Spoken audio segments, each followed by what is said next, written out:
para mí un honor poder hablar de mi tío abuelo, porque forma parte de la historia grande de la Argentina, porque fue en aquel entonces uno de los tres mercedinos que tuvo mucho que ver con el desarrollo de la aviación militar y de la aviación de la Argentina. Estamos hablando del año 1912, presidía el país López Sáenz Peña y era ministro de guerra el general Gregorio Vélez. Fue en ese entonces cuando se decide crear por primera vez en toda América Latina una escuela de aviación militar.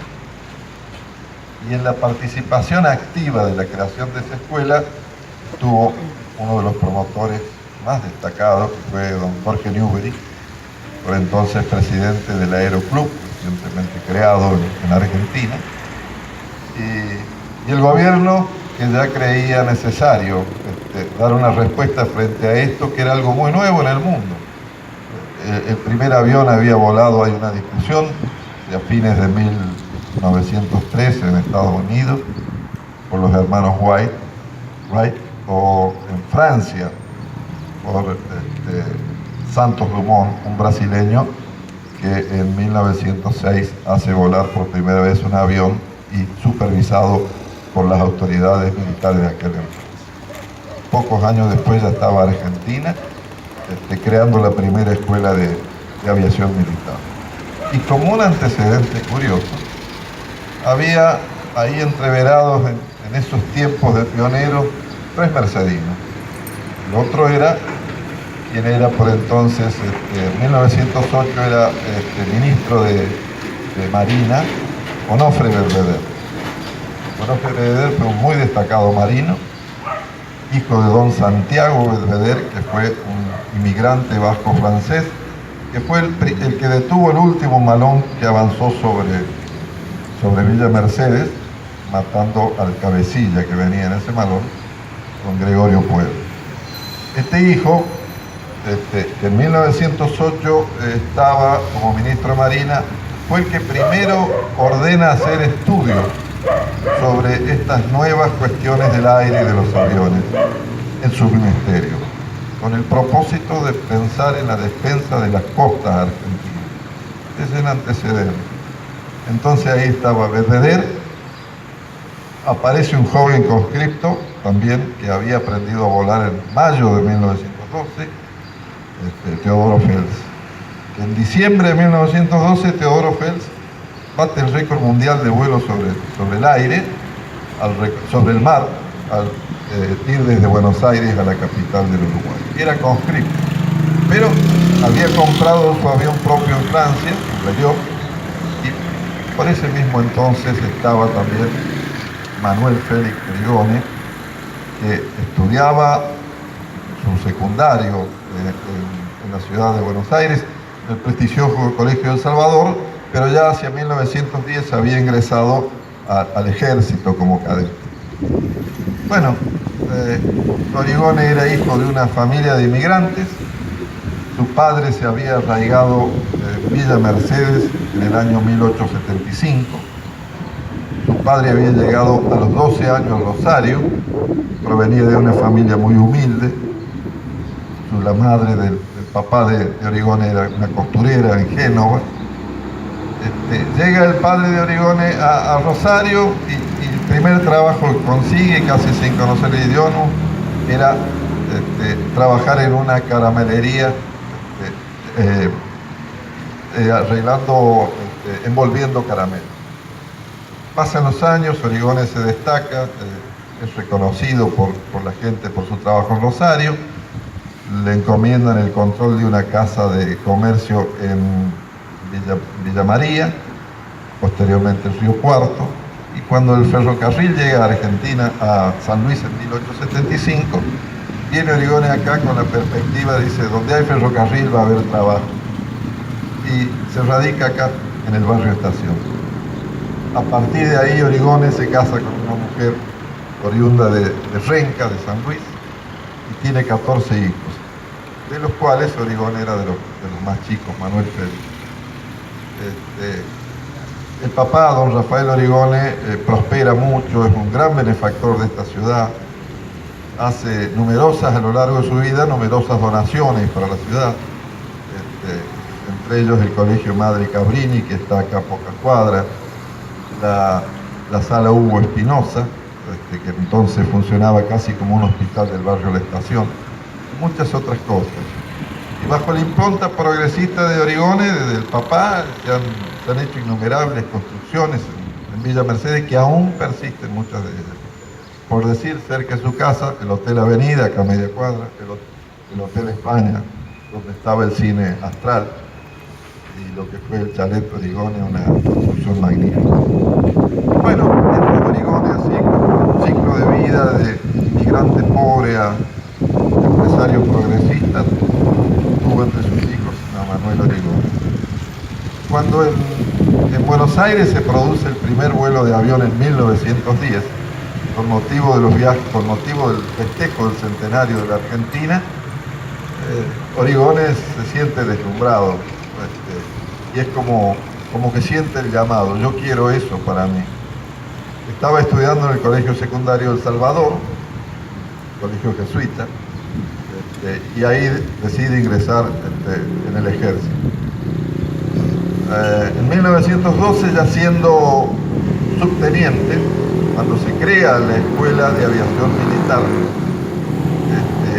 esta escuela se inaugura un 8 de septiembre de 1912, y ahí, esto lo describe el ministro de Guerra, el general Gregorio Vélez, por entonces, hay un hangar y están frente al hangar 6 aviones. 3 aviones eran del propio ejército, que le habían sido donados por el Aeroclub, y 3 aviones eran particulares, que habían sido puestos al servicio de esta escuela incipiente. 2 de esos aviones eran el de Teodoro Fels, el mercedino, un Blériot 11, y el avión de Manuel Félix Origone, otro Blériot 11, tenían 50 HP y 700, 800 kilos de peso esos aviones. Estaban allí. Y estaba junto a esos 6 aviones, había una máquina planadora, que había sido donada por Origone y con la cual se hizo la primera pista de aviación en la Argentina. Entonces esa máquina estaba ahí en ese momento histórico. La había donado mi tío abuelo, Manuel Félix. Ocurre otra cosa curiosa en esa inauguración, algo que no era común, ¿no? El ministro de Guerra decide volar de acompañante del instructor de vuelo contratado por la escuela de aviación militar. Era el francés Marcel Pailetés. Es el primer general que en aquellas épocas hace un vuelo sobre un avión. Y había riesgos para un funcionario de su jerarquía en el momento que los aviones tenían una fragilidad enorme y que ya había habido muchas muertes por aviación. Bueno, Gregorio Vélez decide volar. Entonces él describe, el avión era un biplano, Forman, de 2 alas. Dice, me hacen sentar atrás sobre una tabla sostenida entre 2 fierros. Y adelante que iba el piloto, era también un tablón. Ese era el asiento de ese avión. Hacen arrancar el avión y el avión no arrancaba, dan vuelta las hélices y no funcionaba. Así que en el momento que Vélez está ahí para hacer una demostración, había numerosísimo público, el avión no funcionaba. Vienen los mecánicos, se ponen a trabajar. El susto que tenía Vélez, él lo cuenta en sus reflexiones sobre este momento. Pero bueno, logran hacer andar el motor, finalmente el Forman vuela, gira sobre la Escuela de Aviación Militar, saluda al ministro de Guerra, y termina así con un final feliz este primer vuelo en la escuela. Después vuelan los aviones de Fels, vuela Jorge Newbery en el festejo de la inauguración de la Escuela de Aviación Militar. Posteriormente también Origone participa junto con Jorge Newbery de la primera ascensión en globo aerostático que se hace en esta Escuela de Aviación Militar. En diciembre de 1912 recibe el brevet de piloto internacional Manuel Félix Origone.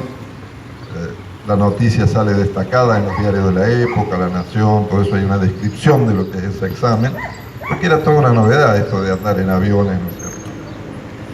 Y también en diciembre asciende de subteniente a teniente primero, se le hace un gran agasajo acá en Villa Mercedes, en lo que era el Teatro Sportman. Y bueno, finalmente es en enero, el 19 de enero, cuando había programado por la inauguración de la Rambla de Mar del Plata, 3 aviones de la Escuela de Aviación Militar participaran en un raid como parte de los festejos de la inauguración de la Rambla. Estaba Fels, Origone, creo que era el ingeniero Macías, o un francés, no me acuerdo bien, el tercer integrante. Salen muy temprano, 5 o 6 de la mañana desde el Palomar. 2 de los aviones, por una tormenta, regresan porque no pueden, consideran que es peligroso. Origone sortea la tormenta esa, sigue volando, siguiendo la línea de tren, que en aquel entonces era la guía para llegar a Mar del Plata. Ya estaba el día completamente sereno, así como hoy, lo describe un testigo del accidente, y va volando a unos 200 metros de altura, cuando de pronto el avión empieza a vibrar y como a temblar, y se ve que alguna ala, algún tensor de la ala se rompe, se precipita a tierra Origone desde 200 metros de altura. Este testigo, que era un médico, el doctor Grofo, que iba por el camino del costado de las vías, es el primero que lo asiste. Origone todavía estaba vivo, pero completamente fracturada su columna vertebral, su cabeza, y media hora después fallece. Y se convierte, bueno, en la primera víctima de la aviación militar incipiente de aquellos años, ese 19 de enero de 1903. Origone tenía 20 años, no por ahí 22, 23, como dicen algunas informaciones periodísticas. Era realmente muy joven. Era un hombre alto, de 1,85 m por lo menos, igual que otros hermanos de él. Muy maduro para su época, con una muy buena formación, había sido un oficial destacado en su formación militar, un alumno también destacado en el Colegio El Salvador, y fue seleccionado él, igual que otros oficiales pertenecientes a la Marina, para formar el primer curso de aviadores militares de Argentina. Y así está, ¿no es cierto?, él y los oficiales de la Marina integraron ese primer curso en 1912. La reflexión que uno puede hacer de estas cosas es que la vida no es solo para durar, y que hay personas que la vocación es como un llamado, y es lo que tuvo Origone siendo tan joven. Es decir, él sintió que su vida tenía un propósito, que tenía un destino, creyó que podía participar en esos tiempos heroicos y de los pioneros de la aviación, conocía los riesgos. Su hermano mayor lo había tratado de desalentar cuando él quiso ser aviador, dijo, mirá los riesgos, pero Origone estaba determinado.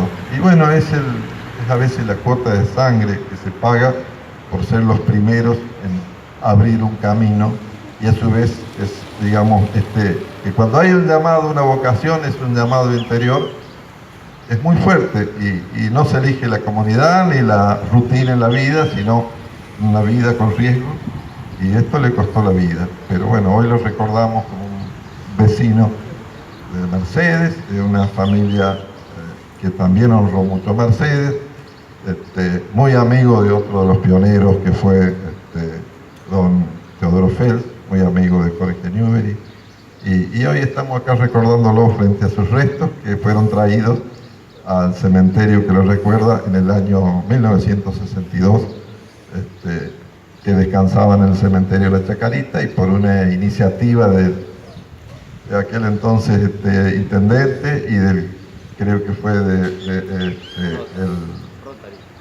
creo que Leones o alguna de estas instituciones, se convencieron que se solicitó que se trajeran acá, y desde ese entonces Origone, Manuel Félix, ha vuelto a su barrio, a su tierra natal, y así lo recordamos. Muchas gracias.